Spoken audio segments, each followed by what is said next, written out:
hubiera sido bueno empezar con una serie de mensajes sobre la Navidad. Pero nosotros desde el año pasado proyectamos que hasta el día de hoy íbamos a cerrar con este tema de la Reforma Protestante. Y les voy a decir por qué razón. Bueno, es un tema para hablar un año si uno quiere, por un lado. Por otro lado, hasta dentro de 500 años volveremos a hablar del tema. No tanto, ¿eh? ¿Ah?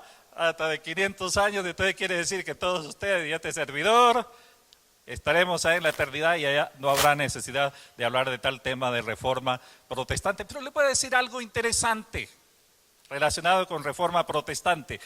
Ustedes saben que en El Salvador el 31 de octubre es Día Nacional de la Reforma Protestante. El 31 de octubre, decreto gubernamental, es el Día Nacional en El Salvador de la Reforma. Vamos a sugerir a nuestros congresistas que dicen ser creyentes que algo parecido hagan. Chile también tiene un Día Nacional de la Reforma. Entonces hoy sí cerramos el tema, pero antes de cerrarlo y hablar de algunas cositas de la Reforma Protestante, yo quiero llevarles a San Juan, capítulo 1. Evangelio según San Juan, capítulo 1.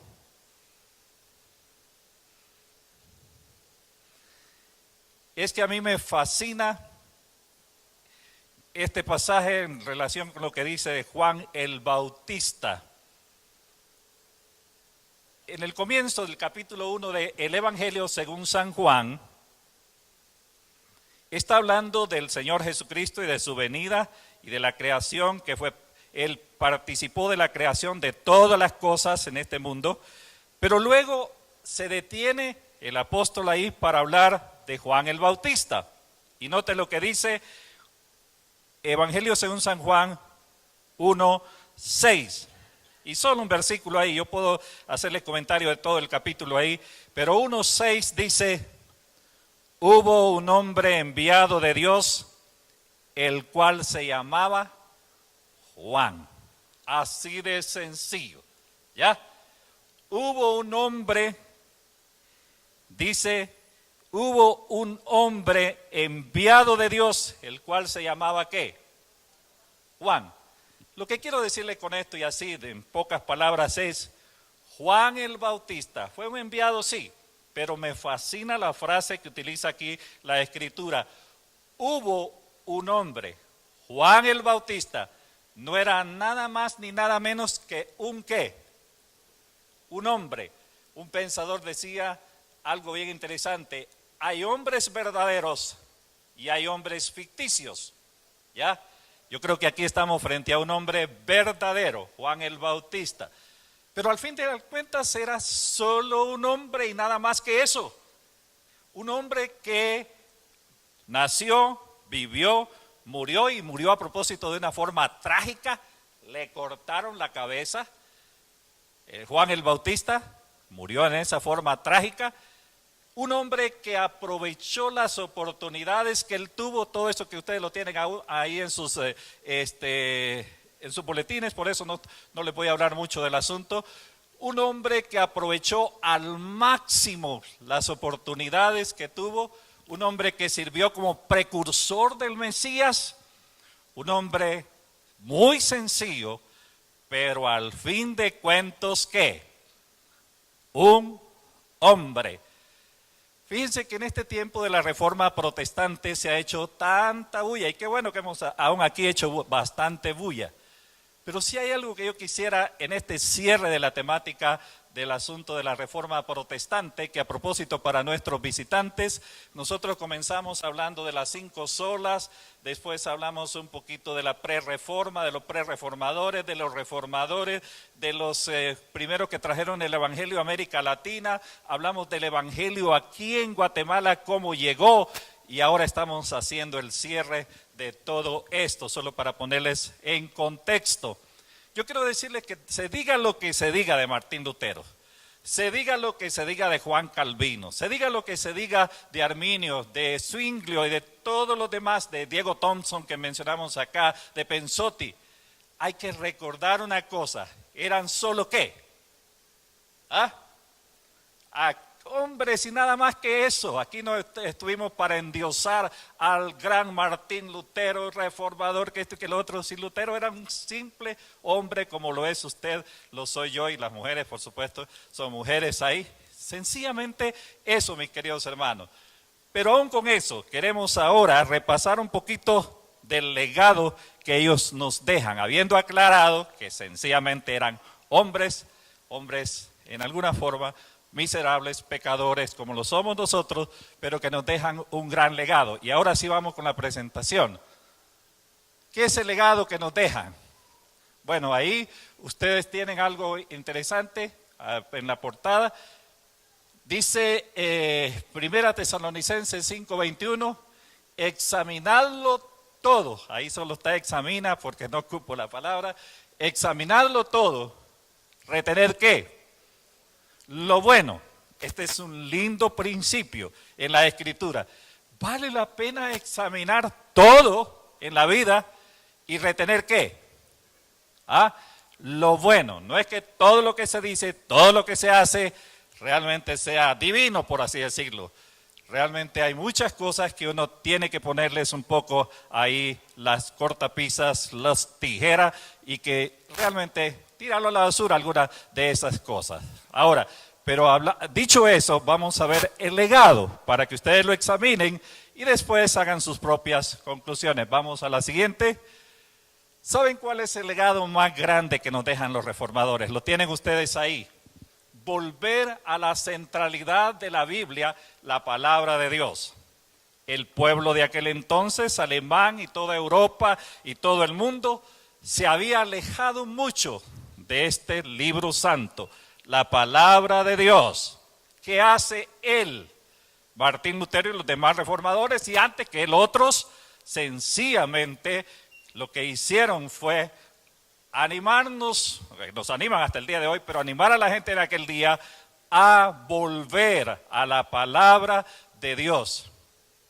Piensen por un momento, ¿hasta dónde nosotros, para no pensar en nosotros creyentes en Cristo Jesús, nos habremos alejado también de la palabra? Y quizás el mensaje para nosotros hoy es volver a ¿qué? A esa bendita palabra y tomarla como la norma de nuestra fe, nuestra conducta, nuestra práctica. Pero no solo eso, los reformadores nos ayudaron a redescubrir, o nos ayudan, el corazón del evangelio, la justificación por la fe sola en Jesucristo y por pura gracia. ¿Ya? Eso nos animan los reformadores, regresar a eso. Fue uno de los grandes teólogos, de un hombre de apellido Berkhof, que dijo algo muy interesante, que a veces nosotros hoy día, hablando de los predicadores, predicamos una gracia barata. ¿Ya? ¿Qué quiso decir eso? No tengo tiempo para explicárselo, pero si hay algo que los reformadores hicieron es animarnos a regresar, no solo a la Escritura, sino cómo se obtiene la salvación. Y la salvación es por la fe, y la fe sola en Jesucristo, y es por la pura gracia de Dios. Tenemos que seguir predicando eso. Vamos adelante. Una cosa más. Miren, esto es una cosa muy importante. El reto de enseñar más la Biblia al pueblo de Dios. Lo hemos dicho desde este púlpito y nada, es malo repetirlo, que realmente en el pueblo de Dios hay mucho analfabetismo bíblico. Es decir, no conocemos las Escrituras a veces, y por eso es que cualquiera viene, y como dicen los chicos en el Seminario Teológico Centroamericano, cualquiera puede venir y darle a tol con el dedo, porque usted no conoce ¿qué? La palabra de Dios. Nosotros, y perdón aquí ustedes, ¿verdad? Me perdonan, por favor. Nos llamamos ser la iglesia bíblica El Camino, y nosotros aquí somos muy bíblicos. Pero ya platicando a veces sobre algunas temáticas, uno dice, bueno, pues quizás no somos tan bíblicos que se diga. Quiere el Señor ayudarnos a ser bíblicos, pero para eso tenemos que enseñar más y más la palabra de Dios. En su momento les vamos a hablar del plan del 2018 en relación con las predicaciones pura palabra, pero eso viene más adelante. El reto de enseñar más la Biblia al pueblo de Dios. Martín Lutero y todos los demás, su afán era poner las escrituras en las manos de ¿quién? ¿Ah? De las personas. Y ojalá sea el afán de nosotros poner las escrituras. Ahora, ¿saben ustedes una cosa? En aquellos días tuvieron que hacer traducciones y trabajar duro día y noche esos hombres para poner en tiempo récord en las manos de las personas las sagradas escrituras. ¿Cuántas versiones tiene Julio de la Biblia en su celular? ¿Ah? Unas 15 versiones. De las 15 versiones, ¿cuántas lee? No. Esa pregunta es muy necia, ¿verdad? ¿Ah? Tenemos la palabra en nuestras manos. La leemos, la vivimos, la practicamos en nuestra vida. Esa sería otra cosa. En el caso de todos, no estoy pensando en nadie en particular. Ahora, fíjense bien, esto es lo que viene. Los reformadores usaron los recursos tecnológicos que tenían a la mano para la difusión del mensaje. ¿Qué tenían los reformadores a la mano como recursos tecnológicos? Tecnología de punta. ¿Ah? La imprenta que solo unos años atrás de la Reforma Protestante se había inventado, como dicen, la imprenta. Ahora nosotros tenemos exagerada tecnología a la mano. ¿Ah? Como dicen algunas versiones de la Biblia ahora, por sus celulares los conoceréis. No, dice eso, ¿verdad? ¿Ah? Ya, ir por todo el mundo y fotografiar, hacer selfies de toda persona. No dice eso la Escritura. Dice, vayan a todo el mundo y prediquen, ¿qué? ¿Ah? El Evangelio. Pero tenemos esos recursos a la mano.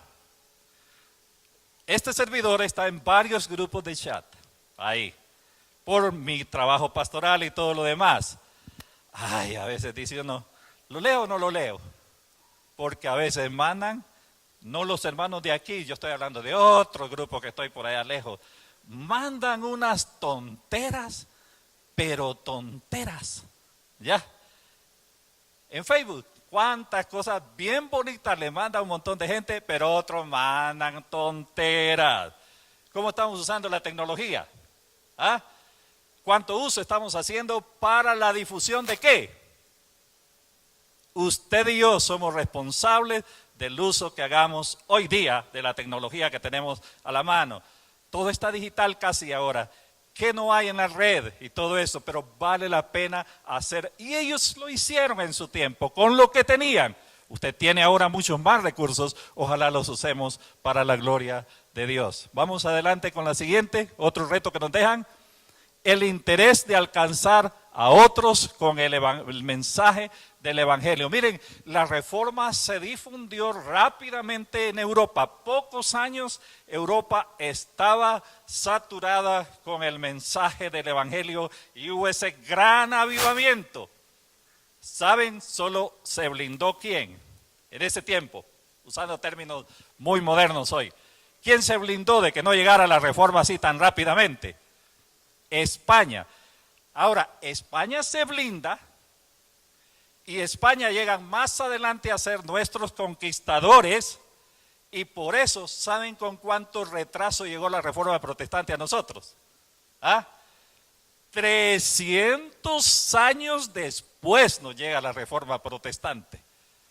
Ahora, llegó, gracias a Dios, llegó para quedarse con nosotros. Y América Latina hoy día es un continente realmente que ha tenido la bendición de escuchar el Evangelio. Pero tenemos que seguir proclamando las buenas nuevas de salvación. Lo que sigue, para mí lo predico desde hace ratos y lo seguiré predicando. El redescubrimiento de una fe que, entre comillas, sencilla. Hermanos, qué complicada se la ponen a uno algunos grupos la vida cristiana. Una vez yo andaba en un autobús, ahí cerquita de un viaje largo, y el chofer, el piloto, era un hermano, un creyente en Cristo Jesús. Se le sentó una persona a la par, yo creo que ya les he contado esa historia, y ese hermano comenzó a evangelizarlo. Y ya habíamos platicado un poquito, porque yo iba atrás de él, del evangelio y todo lo demás, y él me dijo que era evangélico y todo eso, pero el otro hombre ahí se sentó a la par de él, le empezó a evangelizar, y a mí me exhortó y me dice, usted pastor, ore, me dice, mientras yo evangelizo, pero maneje bien, le digo yo en broma también, ¿verdad? Pero saben ustedes, llegamos al punto donde íbamos a llegar, y me dice, era bien autoritativo el hombre, me dice, usted se queda aquí en el bus orando. Yo necesito seguir hablando con este hombre. Se lo llevó por allá a un lugar y dice él después cuando regresó, ahí estaba yo orando, pero también viendo qué pasaba. Y él cuando regresó le digo yo, ¿qué pasó? ¿Qué pasó? ¿Qué pasó? Me dice. Le tuve que dar una buena revolcada al diablo para rescatarle a ese pobre hombre. Dice, ya se lo rescaté. Pero el hombre venía sudando, venía cansado de haber estado proclamando el mensaje. Qué bueno, parece que le puso mucha intensidad al asunto, pero qué complicado. Le voy a decir de lo complicados que se lo ponen a uno. Hay hermanos que empiezan a hablar de tantas cosas demoníacas, que ven y de demonios aquí, demonios allá, que ven demonios hasta en el chocolate. En los tamales de Navidad. Por todos lados ven demonios que están aquí en San Cristóbal y que hay que ir al Cerro de Alush allá para echar fuera esos demonios. Qué complicada la vida cristiana. Y vaya a ver sus vidas. A veces, ¿verdad? No responden. Para mí, para Roberto Munguía, y no tiene que ser usted Roberto Munguía, porque no, cuídese de eso. Pero para mí la fe cristiana es algo muy sencillo. Es vivir el hoy y el ahora, este día, ¿para quién? Para el Señor. Gozarme en el Señor, como ya los hemos gozado, aprovechar cuanta oportunidad tengo de compartir las buenas nuevas de salvación, hacer lo que yo tengo que hacer, vivir santamente y el día de mañana seguir esa vida linda, gozándome en el Señor sin estar pensando que hay un montón de demonios que me están rodeando y que por aquí, que por allá. Como les he contado de aquella pobre chica que fue a un encuentro también y después regresó ahí toda traumada porque en el encuentro todo lo que ella oyó es machácale la cabeza al diablo, machácale la cabeza al diablo, machácale la cabeza al diablo. Tenga cuidado con un montón de esas cositas y no estoy diciendo que no hay fuerzas espirituales de maldad alrededor nuestro, no estoy diciendo eso, pero que cuando nos obsesionamos por eso, podemos caer hasta en problemas serios en nuestras vidas. Bueno, ahí lo dejo. Redescubrimiento de una fe, ¿qué? Sencilla. No estoy diciendo que no es importante. No, por sencilla quiero decir es, miren, vivir lo más sencillamente posible sobre esta tierra, agradando al Señor con su vida, con sus bienes. A propósito, vida sencilla equivaldría, aquí mi cuñita, que en vez de comprar muebles nuevos que no los necesita, Señor, mejor lo voy a dar para el terreno. Mejor lo voy a dar para el terreno, Señor. ¿Y qué los mueblecitos ahí? Los míos, ¿saben cuántos años tienen? 20. Y vaya a verlos. Tan nítidos. Se los vendo por 2,000 quetzales. No. Estoy bromeando ya. Una fe sencilla, sigamos. Una cosa más, los reformadores, y esto ténganlo muy presente, atacaron fuertemente la idea de que se puede comprar ¿qué? La venta famosa de indulgencias. Compre una indulgencia y usted tiene garantizados 100,000 pecados. Así es que puede ya comprar algo para pecar todo el 2018 y solo le cuesta para la compra del terreno 10,000 quetzales. Así sería en términos nuestros hoy día, ¿verdad? Miren, el favor de Dios no se puede comprar. Dios nos da a nosotros abundantemente las cosas. ¿Para qué? Para que las disfrutemos, las gocemos, Pero comprar el favor de Dios sería la idea más loca que podemos tener en esta tierra. Quería mencionarles un pasaje ahí interesante en el libro de Jueces de un hombre llamado Micaías, que aquel tenía una idea rara y su mamá peor, andaba más perdida que una cabra en un zarzal, la pobre señora, tratando de comprar ¿qué? El favor de Dios. No vaya a estar pensando en estos días, voy a dar una ofrenda buena para la compra del terreno, tengo asegurada las bendiciones del Señor para 2018, porque le digo más bien le pueden venir maldiciones. Entonces no voy a ofrendar mejor. Entonces sería tacaño, ¿ya? Ok, por todos lados lo estoy atacando hoy a ustedes, ¿verdad? Ahora, fíjense bien este punto. Condenaron la separación entre clero y laicos. ¿Qué quiere decir? La idea que todavía tenemos y que la empezaron a combatir desde mucho antes de eso, pero ellos pusieron su atención en esto. ¿Saben qué? Algunos padres piensan, si mi hijito decidiera ir a un seminario a estudiar, qué lindo, ¿ya? Qué lindo sería. Y no estoy diciendo que es malo, yo mismo estudié en un seminario. Pero pensamos que aquello es santo, pero que si a mi hijo o mi hija le toca ir a trabajar a un McDonald's, ay, pobre mi hijo, hasta ahí fue a trabajar a un McDonald's, que por aquí, que por allá. Díganme ustedes, ¿trabajar en McDonald's es santo o no es santo? Yo estoy diciendo, haciendo propaganda aquí. No me vayan a creer eso. Pero el trabajo que yo hago en la limpieza de la ciudad, en un restaurante, cualquier otro lugar, ¿es santo o no es santo? Miren, seguimos pensando que una cosa es espiritual y lo demás es ¿qué? Secular, ¿ya? Qué lindo en aquel tiempo estar en un monasterio. Y la mayoría de estos reformadores salieron de monasterio, pero ellos combatieron después esa separación entre ¿qué? Cleros y ¿qué? Y laicos. ¿Ya? Aquí está el clero. ¿Yo soy el pastor o no? ¿Sí o no? Sí. ¿Y ustedes son qué? Los laicos. Por eso, por favor, pastor, ore, porque a usted sí el Señor ¿qué? Lo escucha. A nosotros que somos laicos. Así lo decimos. ¿El Señor qué? ¿Les escucha o no les escucha? Bueno, entonces ya para qué tener pastor el próximo año. Muchas gracias, nos veremos en otra ocasión. Vamos adelante. Ok, vamos. Los reformadores, vamos adelante ahora. Sí. Miren bien el punto que viene.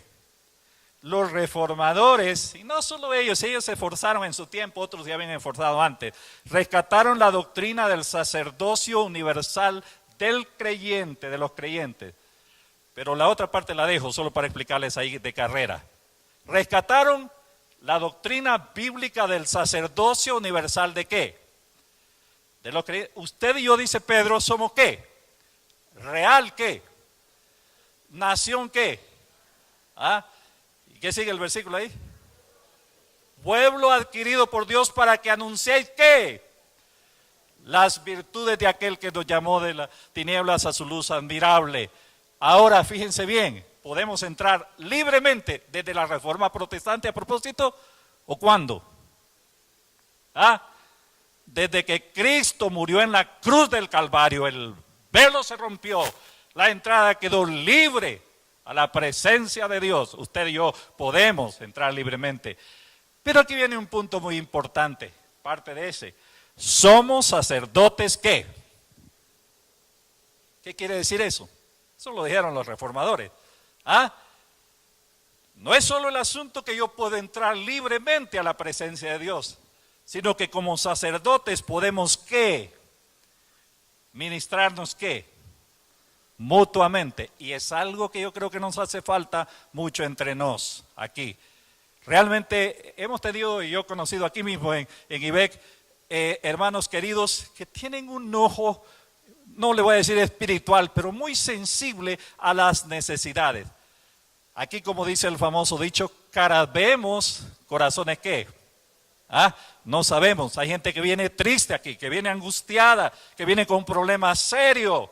Ojalá todos, no el pastor, yo si puedo hacerlo, lo haré con mucho gusto, pero todos que estuviéramos pendientes, ¿cómo puedo ministrar a mi hermano que necesita ser ministrado?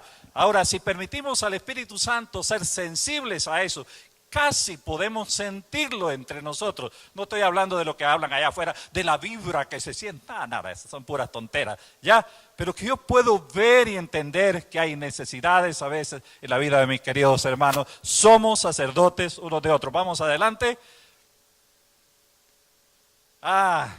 Este es un punto que vale la pena discutirlo una hora.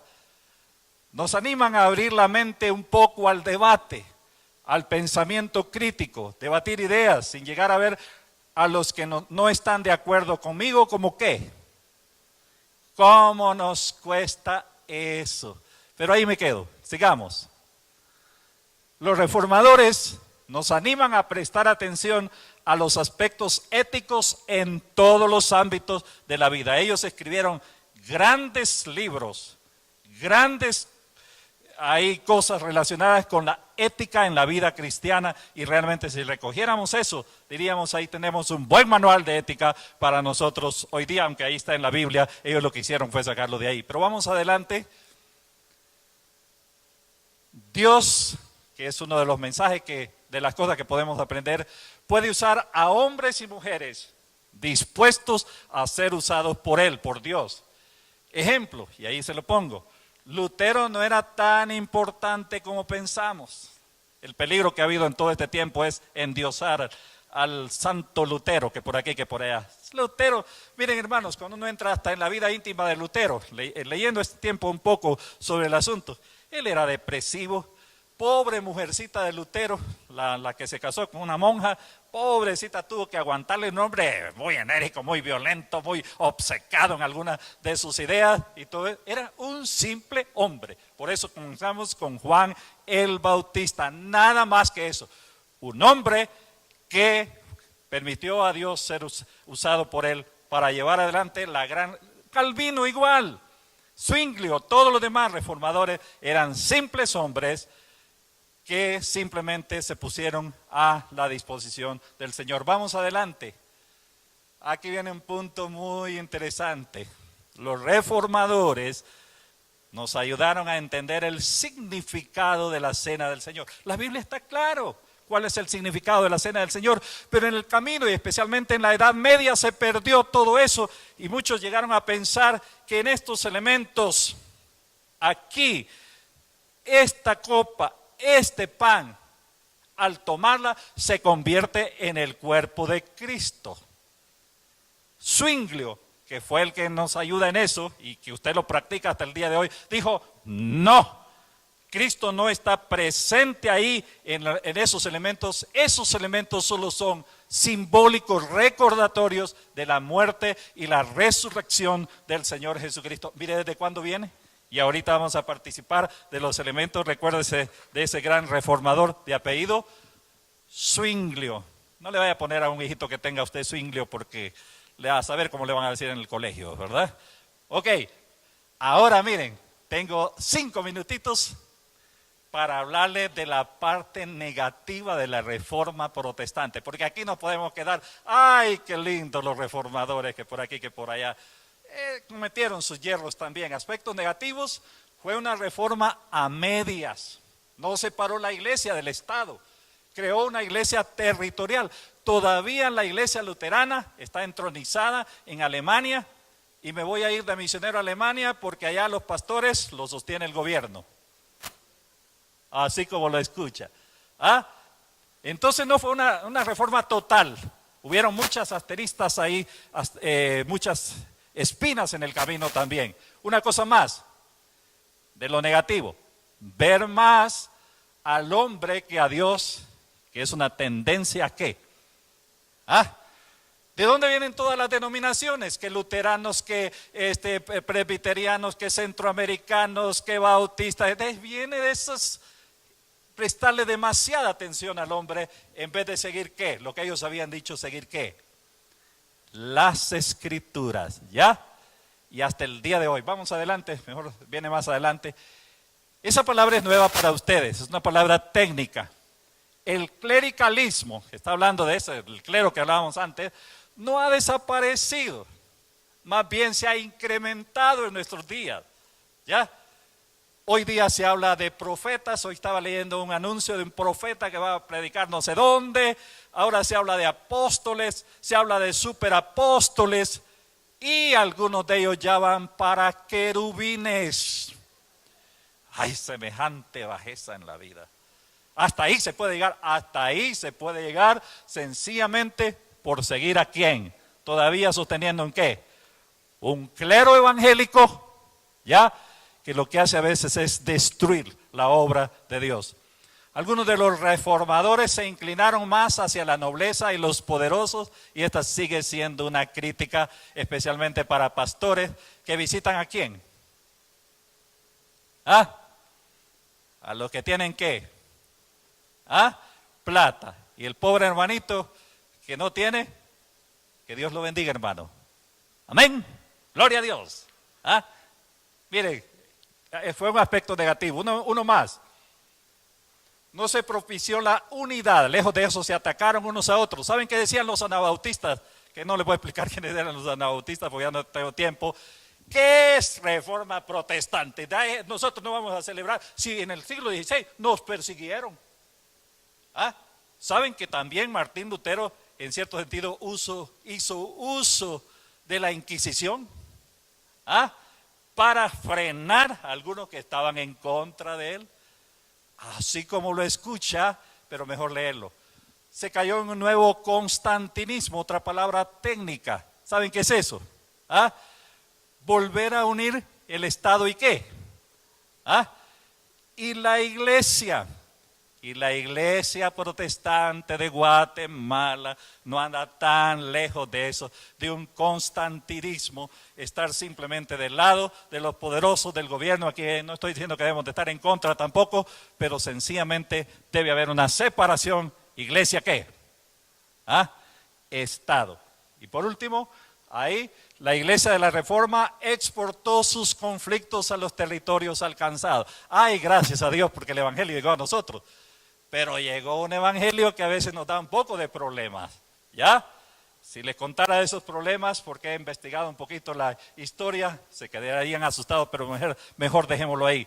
La Reforma propició, y este es un punto muy importante, una libertad en la búsqueda de Dios que lo llevó al individualismo y al divisionismo.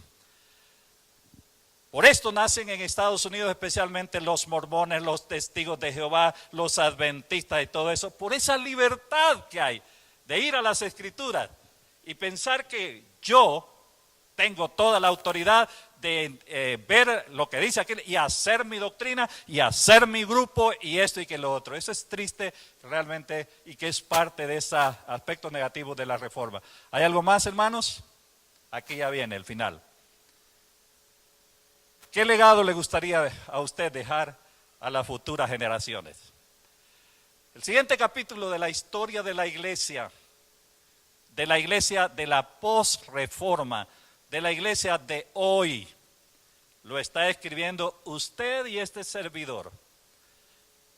Y aún como IVEC, como individuos, pero como IVEC, ¿qué legado nos gustaría dejar a las futuras generaciones?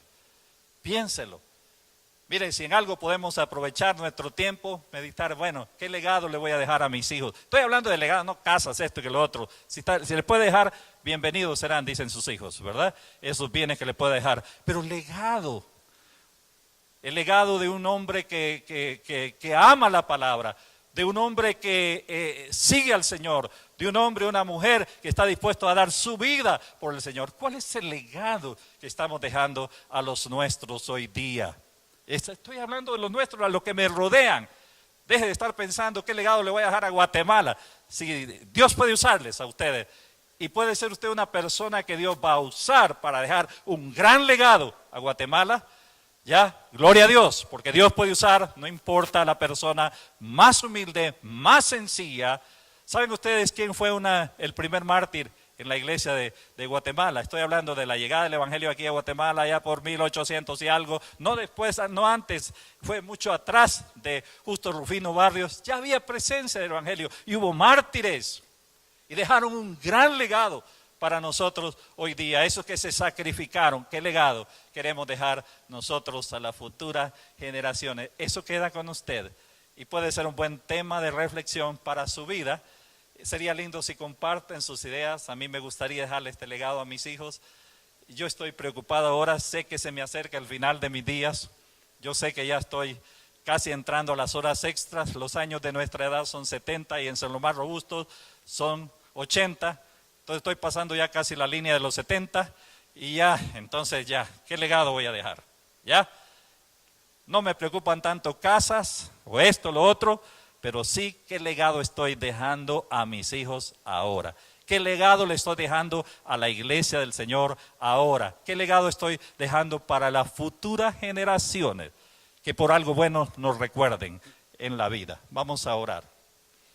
Oh Dios, gracias por habernos permitido, por estos largos meses ya, haber repasado un poco este asunto de la Reforma Protestante del siglo XVI. Pero queremos recordar ahora, Señor, que la obra es tuya. Fue tú el que dijiste, no Martín Lutero. Fue tú el que dijiste, edificaré mi iglesia. Y qué lindo que tú sigues edificando tu iglesia. Y que sigues usando personas, hombres y mujeres, dispuestos a seguirte, dispuestos a dar su vida por ti, dispuestos a que seamos de veras luz y sal en este mundo. Permite que cada uno de nosotros agarre ese reto, no dado por Martín Lutero ni ningún reformador, sino por ti mismo, Señor, que si queremos seguirte debemos de tomar nuestra cruz y seguirte a ti, Señor. Ayúdanos que en nuestros días, ahí en medio del seno familiar, en nuestro vecindario, en la comunidad donde vivimos, en la iglesia esta a la que asistimos, colegios, universidades, diferentes lugares donde trabajamos y servimos, que ahí podamos de veras ser recordados por algo bueno en que hicimos sobre esta tierra. Permite que podamos reflexionar sobre esas cosas en estos días y podamos sacar conclusiones. Nos queda tal vez un poco de tiempo nada más, algunos de los que estamos acá, quizás algunos muchísimo tiempo, pero Señor, que todos podamos ir en el mismo camino de hacer lo mejor para tu gloria. Entre tanto, la muerte llega o entre tanto tú vienes para llevar a tu iglesia. Lo pedimos y la gracia te damos en nombre de Cristo. Amén.